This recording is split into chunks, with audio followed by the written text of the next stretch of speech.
Kay, thank you for your excellent oversight in the treatment program of FII. When I treat patients with elderly patients with osteoarthritis from the hip, high velocity, low thrust manipulation works excellent, good. Do you know if it's possible to do it also in young patients with FII? Yeah, thanks for that.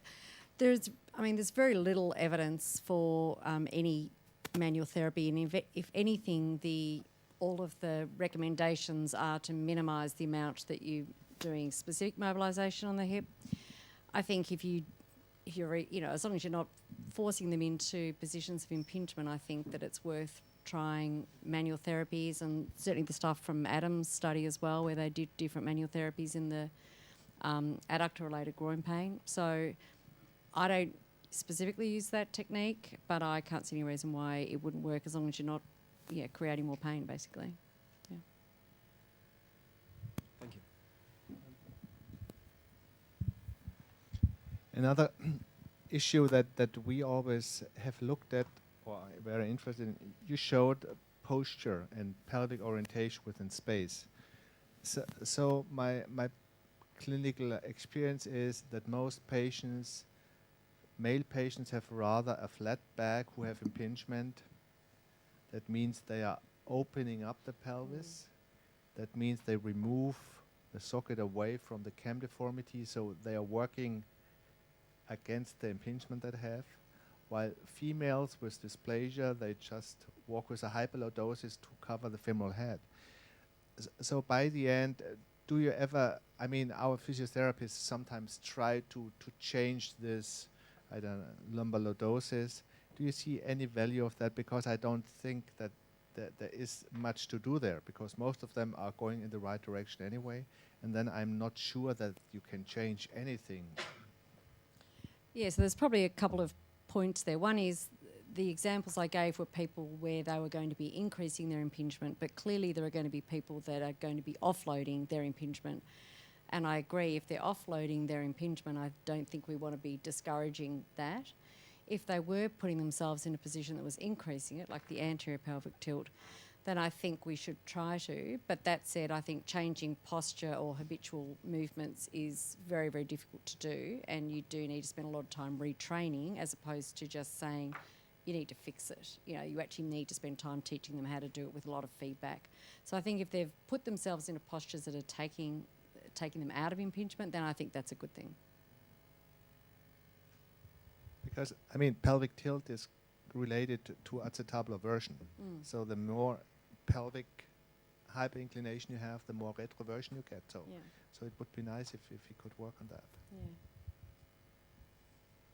It's certainly an area that there are a lot of therapists working in at the moment, but there is, very, very, very little. All of the research is being done at the surgical side right now, and I think that will start to change. But we do need to start to find out more about individual aspects of treatment in terms of how it affects loading, as well as changing in pain as well. Yeah, but you coming from this area, do you have cases where you can show that you can change pelvic tilt? You can change pelvic tilt, but you need to work. You can't. Any retraining is quite a long process. Changing the way people move takes time, and so the evidence for that specific retraining I don't have, but we have shown that you can retrain things like your medial lateral position, and I can't see any reason why we wouldn't be able to change. Evidence to show that we can change pelvic tilt. Do you know what I mean? As opposed to an individual patient, like if you did a proper trial, I think we could do it. There are no studies that have looked at that. Any other questions? Down here. Thank you, Peter. Very interesting. I'd never heard of the arthroscopic treatment of hamstring tears as you described it. Very interesting. Could you describe, as a radiologist, I'm interested in any imaging features that would rule in or rule out such a treatment. Do you use anything specifically on MRI or ultrasound to indicate that such a patient may be a candidate, or is it really just clinically based? Well, I was interested to hear Dr. Schilder's opinion, because for me it's just like the bony adductor lesion. Okay, so the proximal bony hamstring avulsions nowadays are treated mainly conservative with PRP, and now that we like to use arthroscopy for the hip, we also try to set our boundaries towards there. But this is absolute pioneers' work. There is absolutely no data out there, only a few case series, even 4 or 5 cases as a series, so to back that up. So no, there's absolutely no evidence to say this is a good candidate to do it or not, but we just see that we can use hip arthroscopy tools in order to have a minimal approach to reattaching that area. But that's pure case report. Yeah. So it's kind of proof of concept at this point in time, Yes, right? we are in that phase. Yeah, but to be honest, if you have a good stable fixation and you can avoid open surgery with having to push too much on the gluteal areas, the maximus, you have to partially release it in order to get it. So if you can go with hip arthroscopy and avoid these kind of open surgery treatments that give quite comorbidity, it makes sense to use it as an option at least. But nobody really knows at this time which is a good candidate and which is not. If it's bony or not, what you need is a good avulsion piece. And that's where imaging can help you. Yeah. So if you have big retraction, I think hip arthroscopy has limited role. But if you have a minimal retraction with a good end stump, it might be a very good indication. Yeah. Can I make a comment to that as well? Because I think there's, again, I quite agree there's no evidence, but I think there's consensus that if you have a full hamstring lesion with 1 or 2 tendons torn off, with or without bone, it should be reattached. You can still discuss, and I think it's valid to discuss the adductors still, how much distance should it be retracted and so on. But if you have a full hamstring lesion where it's pulled off, put it back and do it as soon as possible. That's, I think, things that when we see these cases late, we have big problems, and they have bad function, and they have a lot of problems with surgery, and there's a risk because of all the scar tissue and the ischial nerve. So we will get in trouble there, and of course that's not a case for the arthroscopic thing. Okay, one question from Guus, then I've got one question, and then we'll hand over to Per to wind up. Yeah, I just want to react on this discussion. In the last years, we had a prospective follow-up of 7 subjects with complete hamstring proximal avulsions, series of 7, and we just followed them up with MRI at 1 year and isokinetic testing at half a year and 1 year. And what we actually saw that the 4 cases that had only 1 tendon retracted, you can see on MRI there is growth back. They're totally continuing to the ischial bone, and actually also no atrophy of the muscle that was involved. But the cases that all the tendons were torn and retracted, they had really massive atrophy and there was no connection anymore. So, to my opinion, I think a professional sporter would probably cannot compete anymore if he loses all his tendons. But if it's only 1, there is biological healing without strength deficit. So. Maybe, yeah. And also there was a description of, I think, 14 conservative cases by Maliaropoulos, a Greek. He presented it on a congress, and he had also full return to play after conservative treatment. But I'm not sure what kind of avulsions that were. But so I think there will be some more cases coming also for the conservative treatment. Yeah, I don't understand this comment very well, because if you look at the anatomy of the hamstrings, you have a conjoined tendon of the semitendinosus and biceps femoris, which sits medially, and the semimembranosus sits laterally. So what exactly do you mean?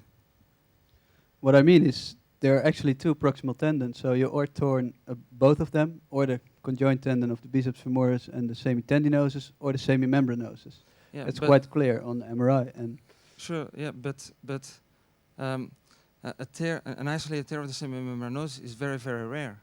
The overall majority are proximal avulsions of the conjoined tendon of semitendinosus bias femoris, and they're the main muscles basically. Okay, I don't know what it's in other case series, but at least we have 2 semimembranosus isolated avulsions, and Out of 7, out of 7. I find that extremely high. Yeah. Yeah.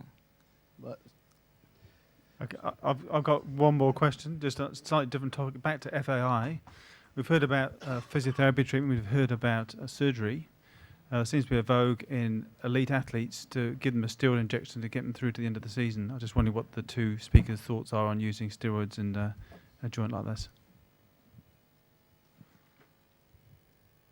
Because it happens. I'm the lucky one here.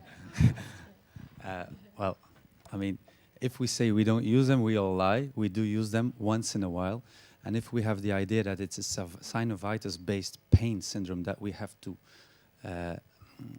give time in order to do a proper surgery at the end of the season, I would say I agree.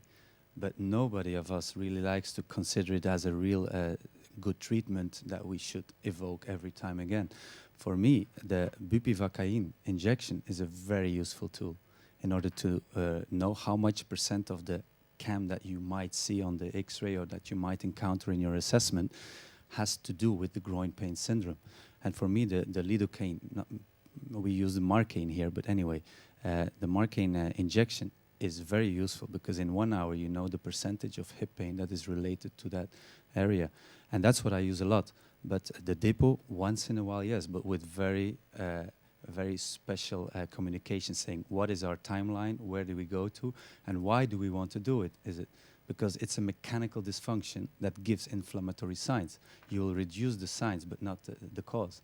So it's something that you use in your setup, and you say, look, we have to see all the options. It's one of them, but it's not our preference. But since we work with athletes, it has to be an option because, I mean, there are other. It's not just a patient; it's an athlete. That's my opinion. Thanks. And I think from a rehab point of view, I think we often have mixed feelings. I think that if they're getting pain inhibition of muscles around the hip, then reducing their pain should allow you to help restore the muscle function, perhaps quicker. But then you also have the concerns that it might allow them to go into potentially impinging positions more frequently or high loaded positions more frequently. So they're still continuing to stress the structures, but they don't know that they're doing it. So I don't know, it's a bit of a catch-22, and I think it is done and it probably needs to be done, but I think they need to be well educated as well. Okay, can we thank Kay and Peter in the usual way, please?